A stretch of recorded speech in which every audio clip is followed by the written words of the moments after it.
Yeah, no, thank you for having me. I mean, I could literally talk about this for about 2 hours, so it's no problem. Yeah, thank you so much for having me. It's really good to listen to the previous speakers. As Alex said, we have had our documentary that came out in October. I mean, really recommend people to watch it. I think like it's just quite interesting. And yeah, it goes into the side, like the undercover intelligence side of the organization, which I don't really have that much involvement with, but so I found it quite interesting as well.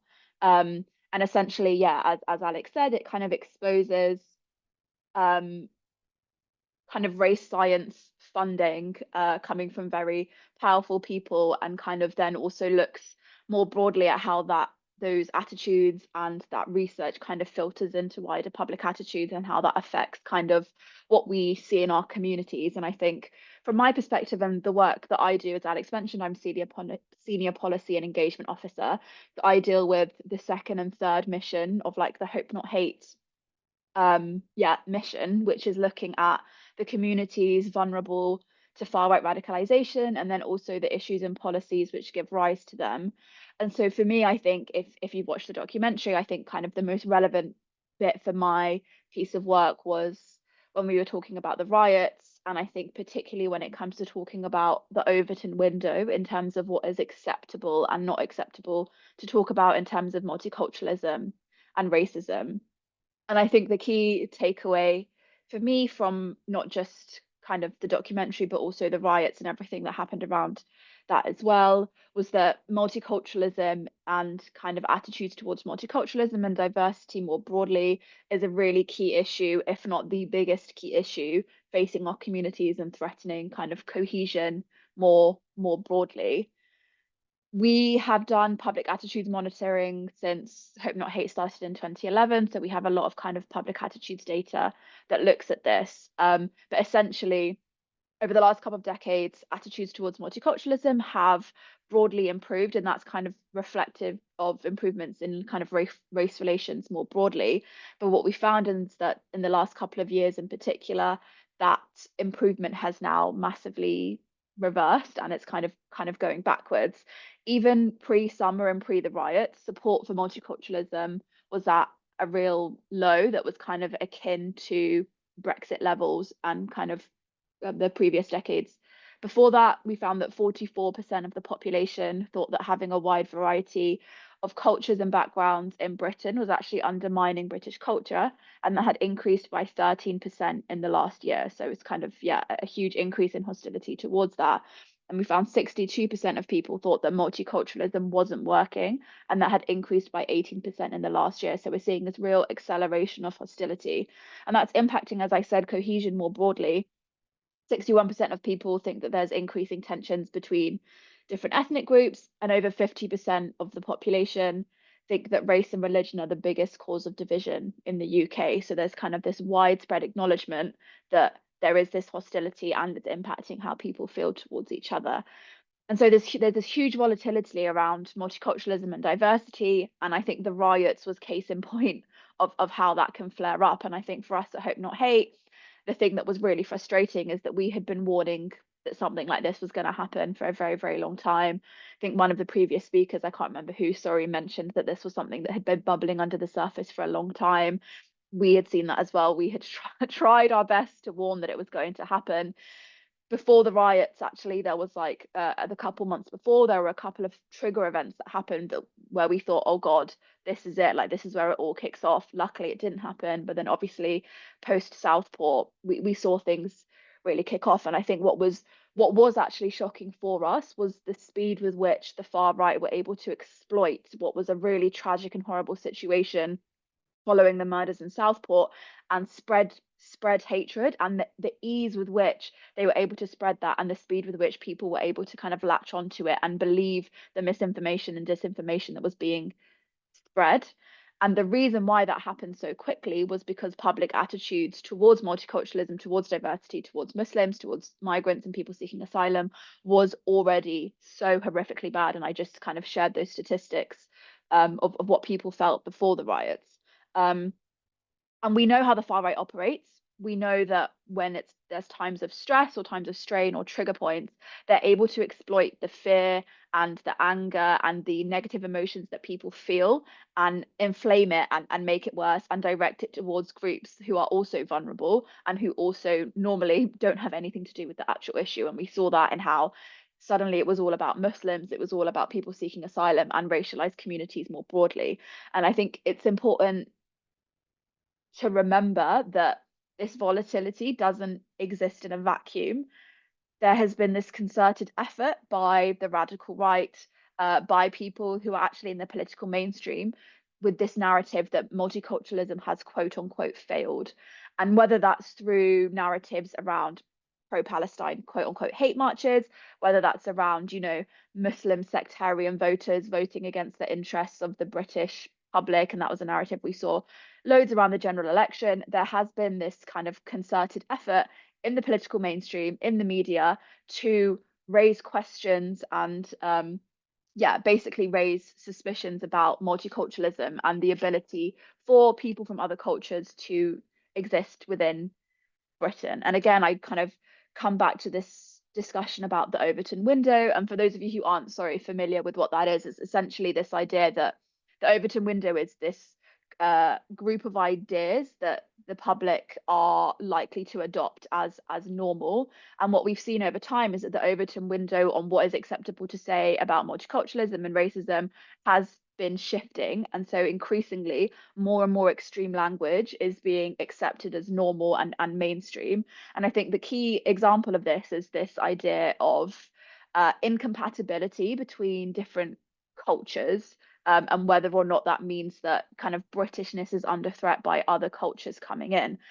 And a prime example of this is this idea of kind of remigration, which is a kind of narrative that the far right are pushing right now, and this idea that, you know, other cultures are so incompatible with quote unquote Britishness that we are inevitably heading towards some sort of civil war. That's what the more extreme members of the far right think.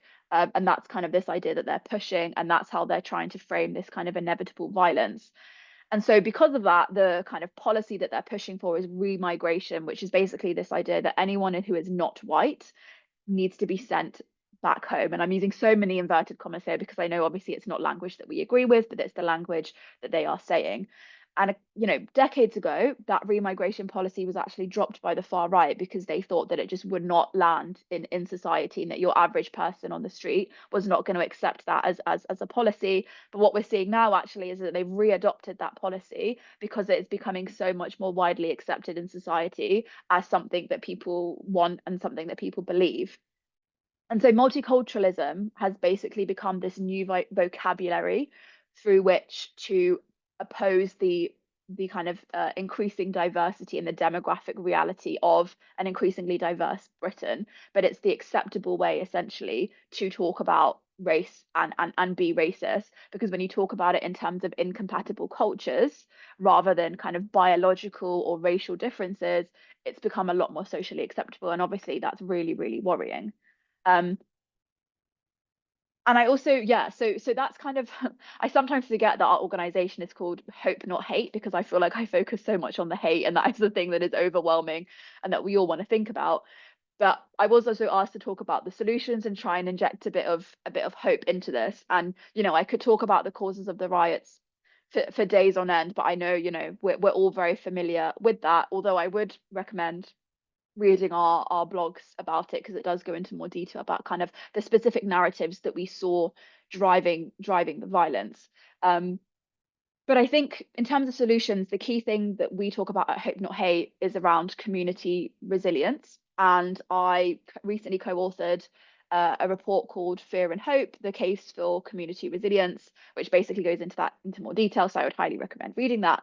But essentially, community resilience is this idea that external trigger events that really test our social connection are always going to happen. Things outside of the government's control is always going to happen. But what we do have a control over is a community's ability to reject the hateful, divisive narratives and actors that try to exploit and inflame around those trigger moments. To bring it back to the riots in Southport, what should have been a time when the whole country was coming together and collectively mourning what was a really tragic, horrible thing. Instead, we saw the far right able to jump in and kind of turn people against each other. But community resilience basically talks about a community's ability and almost protective barriers that means that they reject any hateful, divisive narratives that try to blame or scapegoat. And there are three key kind of aspects of this. One of them is around social connection, and that's kind of the more generic way that people talk about community cohesion and things like that. And that's basically this idea that if people have strong social connections towards each other, towards other groups, they're less likely to believe very inflammatory, kind of unnuanced narratives that are broadly about groups of people and attempting to demonize them. It's also about access to resources, economic instability. We find that scarcity narratives and kind of fear around perceptions of scarcity are a huge driving force of hate. If people actually feel like their plates are full and all their needs are being met, they're less likely to look at the plates of other people and try and compare. And then there's also a huge thing around agency and empowerment. And that's not just kind of democratic satisfaction in terms of people's voting intentions, but also more broadly about how people feel about power and perceptions of power and their role and the role of people in power to support them and how they feel about that more broadly. And so there are kind of these three kind of pillars, I guess, of community resilience that at Hope Not Hate we feel like need to be brought up. And it's not just about how people feel about each other. There are also some really tangible questions around economic insecurity and a political disenfranchisement as well. But it's also really important, I think, to talk about the hateful attitudes. I think a lot of the time, the government response so far has been focused on economics, it's been focused around disenfranchisement, but there is a huge need for an actual like re-education program that directly deals with the hateful attitudes that we saw driving the violence in August. And a bit of the research that we did for the Fear and Hope report looks at anti-Muslim hatred in particular, and we do this decoupling analysis. I won't go into too much detail, but it essentially proves statistically that people's perceptions of multiculturalism and diversity is heavily influenced by, in particular, their attitudes towards Muslims more than any other minority group. So in order to be able to address this hatred of kind of racialized communities more broadly, a really large part of that is specifically focusing on anti-Muslim hatred.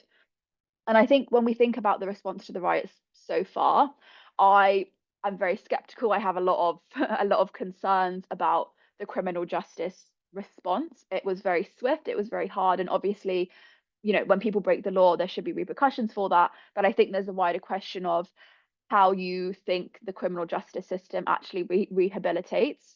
And essentially, in 3 to 5 or however many years' time, you're going to have all these people come out of prison and they're going to still think the same things. They're going to even actually probably be really angry. We've seen this narrative about two-tier policing really escalate since the riots and since the criminal justice response to it. And that's really worrying for us because it doesn't actually deal with the underlying hateful attitudes. So that really needs to be dealt with. Um, and then the final thing I want to say, sorry, is another thing that we found in our report was the difference between how people feel about their local community versus their national community. On the national level, people are quite pessimistic. They really don't feel ties to anyone. They don't feel like national power is something that they are close to or have influence over. However, when we ask people in our polling about how they feel about their local community, it is a lot more positive. People feel a lot more a stronger sense of connection, and people feel as though they are more likely to be able to influence things locally than nationally. So we have identified this local level, and I know this is things that people have been saying for ages. Obviously, like grassroots movements are so important. I just want to really stress it that the local scale is really, really important for this work. How people feel about their direct neighbors, how people feel about, you know, people's first well, their most common experiences of kind of power is, you know, there's a pothole on my road. If I report it to a local authority, will it get paved up? Like that is hugely important for how people feel about power working for them.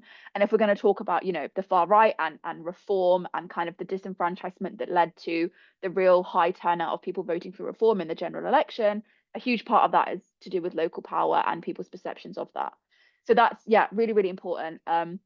And why kind of place-based work like the work that SARI does is really crucial because it's actually how people form their wider opinions and their wider attitudes. So I'll leave it there. I could, sorry, talk for ages, but I would highly recommend checking out the documentary, checking out our website, the Fear and Hope report, the stuff that we wrote about the riots.